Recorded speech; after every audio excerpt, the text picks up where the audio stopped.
Fahameraba-tsika tsy avy-indray tratra ity alady maraina ity misaotra an'Andriamanitra isika fa mbola meny tombonandro indray ary ny ahafahantsika miaona aminy amin'ity maraina ity. Misaotra anao izay manaraka tsy tapaka ihany koa ny fandraisana ny tenin'Andriamanitra eto. Andiarantsika ny mofinaina an'io dia vavaka isika. Itomban'Andriamanitra eo misaotra anao izay fa menao tompontsoa lehibe indray amin'ity maraina ity. Dia ny ahafahanay mandray ny teninao. Misaotra anao ihany koa izay manome ny fofinaina mahavelona izay avy aminao. Misaotra amin'ny taonanay todika aminao trany ary ametraka ny mombanay rehetra momba ny fitantananao. Tompo ao voninkainonao izahay ka manasa anao hiteny sy hanavaonay mandrakariva. Anaran'i Jesosy, amen.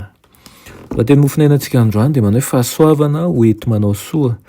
Alaina Matio 7:1-10 manao hoe: koa raha ianareo na dia ratsy aza mahalala hanome zavatsoa any zanakareo, tsy maika va ny rainareo izay any an-danitra no hanome zavatsoa an'izay mangataka aminy? Amen. Isika rehetra dia tsy maintsy mandahan-tena ho an'i Kristy isan'andro. Hoy Jesosy hoe: raha misy olona tanaraka aoka izy andahan-tenany sy hitondra ny hazo fijaliana ka anaraka, ary nazovony tsy mitondra ny hazo fijaliana ka tsy manaraka, dia tsy azo ekena ho mpianatra izy. Raha miantso an'Andriamanitra isaky ny indray mandingana isika ka mangataka fahendrena avy any an-danitra eo am-pandrosoana ary mikatsaka fahazavana sy fahasoavana manaovantsika amin'ny hafa an'izay tiantsika hatao amintsika amin'ny toe-javatra rehetra, dia ho tsapantsika amin'ny mahazava-dehibe ny anatanterahana araka ny tokony ho izy ny fitakian'ny lalàna masin'Andriamanitra. Amin'izay dia hanaisotra ny fijerintsika tsy hifantoka amin'ny tenantsika samirery isika, fa hibanjina an'i Jesosy ilay tompo sy mpanefa ny finoantsika. Ny tompo Jesosy no fahombiazantsika amin'ny zavatra rehetra. Ny fanahy no tokony ho hery manetsika antsika, ary rehefa mametraka ny tenantsika ho am-pelantanana isika mba ho tonga fantsona mitondra fahazavana, dia tsy ho ritra na oviana na oviana ny herintsika hoentina manao soa, satria eo am-pelantanana isika. Ny loharano kerin'i Jesosy Kristy mihitsy no efa ananantsika amin'izay fotoana izay. Ho voataona ankeo amin'ny fahafenoana isika ary handray avy amin'izany fahasoavana tsy manam-petra izany. Raha mitalao amin'ny anaran'i Kristy manoloana ny seza fiandrianan'ny fahasoavana isika dia azo antoka ny teny fikasana manao hoe: lazaiko aminareo marina dia marina tokoa, fa na inona angatahanareo amin'ny iray dia homenanareo amin'ny anarako izany.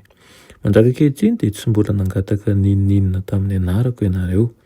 Mangataha dia azo ianareo mba ho tanteraka ny fifalianareo. Rehefa Andriamanitra tokoa no hitokinao dia ho hitanao tokoa izy. Hoy izy manamafy azy ao amin'ny Isaia manao hoe: ary amin'izany dia hiantso ianao ary Jehovah maly. Eny, hanandratra ny feonao ianao ary izy ianao hoe: enti aho.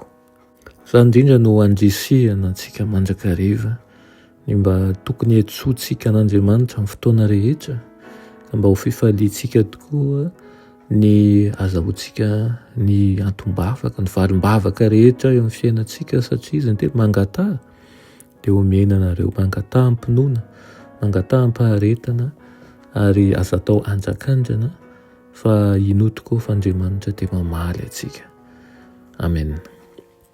Ry Tompon'Andriamanitra mbola misaotra anao izay amin'izany teninao izany. Ampio izay Tompo ahay ampiatra ny tiana ho lazaina, ka ametraka am-pelantananao ny fiainanay manontolo, na ny fanirianay na ny fangatahanay ihany koa manomboka izao, dia mba hoentinay ampinoana eo aminao izany. Amin'ny anaran'i Jesosy, amen.